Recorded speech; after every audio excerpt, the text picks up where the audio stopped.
Bakit po natin pinipreheat mga best friend? Gaya ng sinabi ko po sa inyo. Kasi po ang cast iron o ang pundido ay nababasag siya sa biglang init. At remember, ang atin pong welding machine o yung ating pagwe-welding ay mula sa room temperature, biglang aangat yan ng 500 degrees. Diba? 500, 600, biglang aangat yan eh. Kaya nababasag ang ating cast iron. Pwede nyong ilagay sa kalan kung gusto nyo, sa apoy. Pwede yun. Basta dapat, halimbawa, i-weld nyo gaya ng ginawa natin.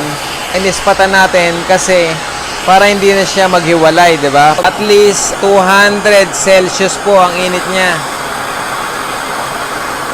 Ayan, 208 na oh. 208 ah.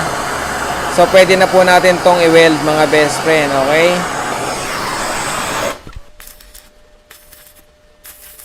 Tsaka ang pag-weld po niyan, pag ganyan-ganyan lang muna kalalaki, hindi po natin siya didiretsuhin na ganun. Bakit po? Yung biglang init niya at tsaka pag umabot siya sa temperature na 1,400 degrees, mababasag po siya. Kaya medyo ganyan lang po kalalaki muna ang ating weld. Okay? Siguro mga 3 centimeters.